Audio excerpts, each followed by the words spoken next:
wabarakatuh. Selamat datang di channel saya.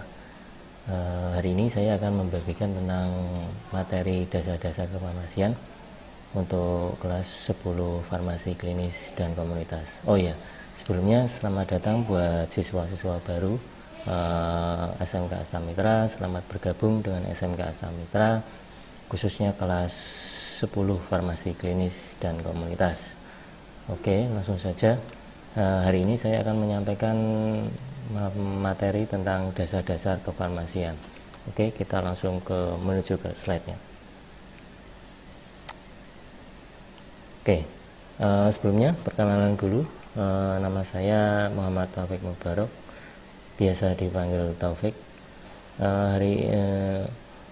Kedepannya nanti kita akan sering bertemu pada materi dasar-dasar kefarmasian.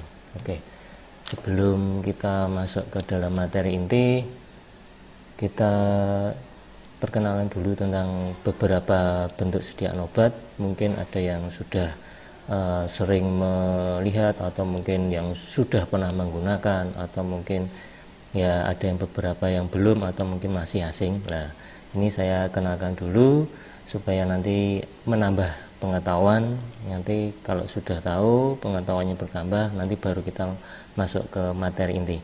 Oh iya, setelah nanti penyampaian materi ini, nanti ada post test yang nanti bisa dilihat di kolom deskripsi.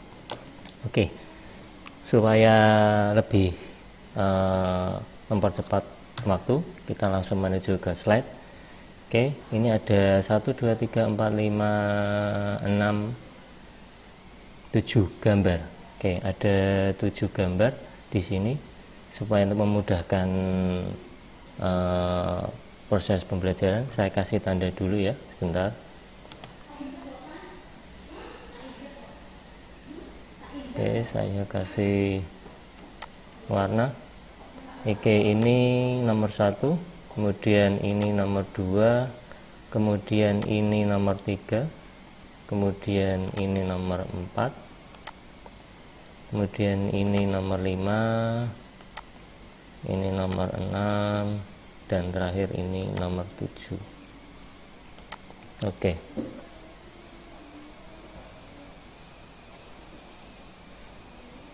mungkin bisa dimulai. Oke, nomor 1, apakah ini? Oke, ini adalah bentuknya aerosol ya. Ini aerosol, ini ada semacam gas. Apabila nanti ini ditekan, jadi ini ditekan, yang tentunya sudah disesuaikan dosisnya, kemudian dimasukkan ke dalam mulut. Biasanya digunakan untuk penderita asma. Kemudian yang kedua, ini adalah inhaler ya, inhaler. Prosesnya hampir sama dengan aerosol. Kemudian yang ketiga, ini adalah bentuknya larutan. Larutan, jadi ini larutan. Nanti di dalam larutan ada beberapa macam, ada suspensi, ada emulsi, ada posio, dan sebagainya. Kebetulan kalau yang warnanya tidak jernih seperti ini, biasanya dia berupa suspensi ya. Jadi suspensi adalah, nanti ada definisinya sendiri, nanti saya terangkan sendiri. Kalau bentuknya seperti ini adalah suspensi. Suspensi adalah sediaan cair yang mengandung partikel padat, di mana partikel padat ini ada yang tidak larut ya. Ada yang tidak larut tetapi dia terdispersi ke dalam fase cairnya. Oke, nanti akan kita pelajari lebih lanjut. Kemudian yang keempat, ini adalah eliksir ya. Mungkin ada yang sering minum, yang digunakan untuk obat batuk. Eliksir ini adalah larutan oral yang mengandung etanol ya, mengandung etanol yang berfungsi sebagai pelarut. Oke, biasanya kalau yang sudah tulisan eliksir seperti ini, dia mengandung etanol. Kemudian apakah ini halal atau haram?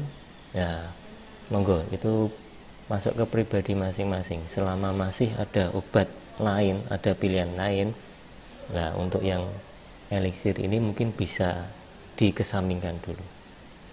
Oke, kemudian yang kelima, ini adalah imunoserum ya, imunoserum, atau yang biasanya sering digunakan untuk ABU, anti bisa ular.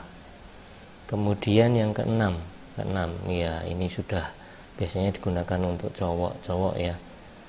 Ini adalah berupa gel atau jelly.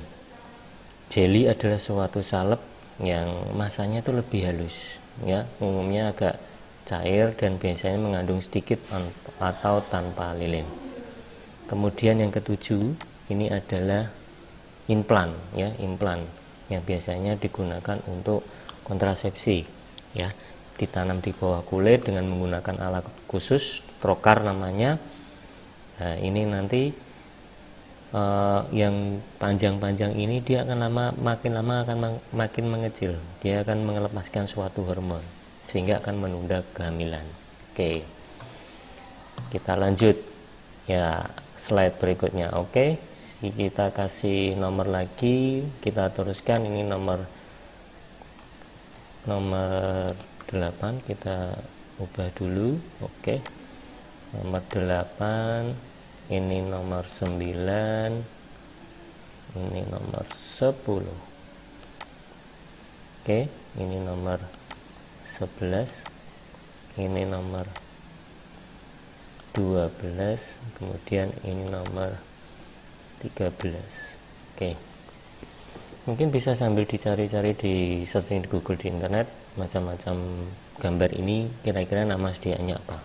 Oke, nomor 8 mungkin sudah sering mengetahui, atau mungkin yang pernah di opnam di rumah sakit, atau mungkin yang pernah besuk di rumah sakit ya. Ini adalah namanya larutan infus ya, larutan infus ya. Ini bentuknya ini jernih, berarti ini namanya larutan. Kalau tadi ini bentuknya agak keruh, ini namanya suspensi. Kemudian kalau yang jernih seperti ini bentuknya larutan. Kemudian yang nomor 9 ini juga namanya larutan, ini jernih, bentuknya jernih, ini warnanya jernih, warnanya jernih. Yang larutan ini biasanya digunakan khusus untuk injeksi. Oke ya. Kemudian yang nomor 10 yang biasanya bentuknya warna-warni, hijau, merah, kuning, ini biasanya dinamakan kapsul, di dalamnya terdapat bentuk serbuk. Kemudian yang 11 ini ada larutan irigasi, atau yang berfungsi sebagai untuk membersihkan ya, untuk membersihkan luka terutama luka yang terbuka. Nah, ini ada nama merek dagang namanya Rivanol ya, ini namanya larutan irigasi. Kemudian yang nomor 12 ini ada lozenges, namanya lozenges ya. Ini yang memang bentuknya permen ya, digunakan fungsinya adalah untuk melegakan tenggorokan, dibuat dengan cara kempa ya, jadi dikempa langsung. Kemudian ini ada yang seperti ini yang sering ditemui di rumah, di kamar mandi ya. Ini adalah pasta adalah suatu sediaan salep yang biasanya mengandung lebih dari 50% zat padat atau serbuk ya. Jadi kalau kalian gosok gigi biasanya menggunakan pasta gigi, itu pasti masih akan terasa bentuk-bentuk kasarnya. Nah, itu adalah bagian dari zat padatnya atau serbuknya. Oke, kita lanjut ke slide berikutnya. Oke, kita berikan nomor. Oke, ini nomor 14, kemudian ini nomor 15, ini nomor 16. Oke, kemudian ini nomor 17, ini nomor 18, kemudian terakhir ini nomor 19. Untuk nomor 14 ya, ini pasti sering menemui ya, bisa di toko kelontong, bisa di apotek, bisa di toko obat ya. Ini namanya plester ya, plester yang biasanya digunakan untuk menutup luka atau untuk merekatkan kasa juga bisa. Kemudian yang ke-15 ini yang biasanya bentuknya tube, ini namanya tube. Di dalamnya ada semacam suatu salep ya, atau nama latinnya adalah unguentum. Unguentum adalah salep yang memiliki konsistensi seperti mentega. Jadi bentuknya itu seperti mentega, ya, tidak mencair pada suhu tubuh, tetapi mudah dioleskan. Ya, jadi bentuknya seperti mentega. Bahan dasarnya apa? Tentu saja kalau seperti mentega berarti bahan dasarnya adalah minyak. Kemudian yang 16, ya mungkin ini ada yang sering minum ya pada waktu kecil atau mungkin sekarang yang masih tidak bisa menelan bentuk tablet atau kapsul. Nah, ini salah satunya bisa dibuat dalam bentuk sediaan serbuk. Kalau nama latinnya pulveres. Nah, serbuk sendiri nanti ada dua, yang satu pulveres, yang satu pulvis. Kalau bisa dibagi seperti ini, bisa diminum dibagi-bagi, artinya pagi satu, siang satu, malam satu, itu namanya pulveres. Tetapi kalau sudah ada dalam bentuk kemasan seperti kayak bedak, itu namanya pulvis. Oke, nanti kita bahas lebih lanjut. Kemudian nama 17. Nama 17 ini ada dua macam. Yang satu yang bentuknya seperti peluru, ya, ini namanya suppositoria yang biasanya dimasukkan ke dalam dubur. Oke, mungkin kalau nama dagangnya dulkolak atau yang merek yang lain. Nah, kemudian yang bentuknya seperti bulat telur ini itu namanya ovula. Kalau ini dimasukkan per vaginal, dimasukkan ke dalam vagina. Kalau yang bentuknya peluru seperti ini, nah ini namanya suppositoria. Oke. Kemudian kita masuk ke nomor 18. Di sini ada larutan, ya, tetapi dilihat lagi ini bentuknya warnanya putih, tidak jernih, tidak bening. Ya, kalau seperti ini, nah seperti yang di depan tadi berarti namanya suspensi. Oke. Kemudian nomor 19. Oke, ini ada warna-warni, ada mungkin bisa berwarna merah, bisa berwarna kuning, ya. Apa ini? Ya, ini adalah sirup atau sirupus bahasa latinnya. Sirup biasanya berupa sirup pengertiannya adalah larutan oral yang mengandung sukrosa atau bahan pemanis dalam kadar yang tinggi, biasanya kadarnya 64 sampai 66%. Ya, oleh karena itu biasanya kalau yang bentuk sirup biasanya rasanya manis. Oke. Kita lanjut. Nah, slide berikutnya kita kasih nomor dulu.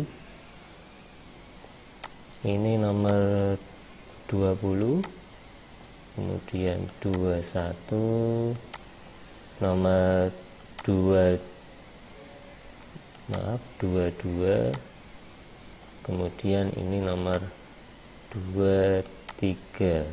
Oke. Nomor 20, ini sudah pasti sudah paling sering ditemuin. Ini adalah bentuknya tablet, ya. Tablet biasanya dengan proses kempa langsung atau mungkin dengan metode yang lain. Kemudian yang 21 ini adalah tinktur. Ini adalah bentuknya cairan, ya, cairan. Kemudian yang nomor 22, ya ini biasanya digunakan oleh cewek-cewek, ya. Ini biasanya digunakan pagi, siang, malam. Nah, betul. Ini adalah namanya krim, ya. Krim adalah salep, ya, salep yang biasanya mengandung air, mudah diserap oleh kulit, ya. Karena dia mengandung air, maka ketika dibilas dengan menggunakan air maka akan mudah hilang. Beda dengan unguentum tadi. Kalau unguentum itu dia basisnya adalah minyak, maka lebih susah dicuci dengan air. Kalau krim ini maka dia lebih mudah dicuci dengan air karena dia berbentuk karena dia mengandung air. Dia bentuknya adalah tipenya biasanya emulsi. Kemudian yang nomor 23 ini adalah tetes mata atau bahasa latinnya adalah gute ophthalmicae, ya, tetes mata. Biasanya bentuknya larutan, ya, jernih. Karena apa? Karena kalau dia bentuknya suspensi nanti partikel-partikel yang halus tadi bisa menggerus mata, nanti bisa menimbulkan iritasi. Oke, saya sedikit tambahkan ini dalam pengertian dasar-dasar kefarmasian. Jadi ini ada sedikit tambahan. Ilmu resep. Oke, ilmu resep adalah ilmu yang mempelajari tentang cara-cara penyediaan obat-obatan menjadi bentuk tertentu sehingga siap digunakan sebagai obat, ya.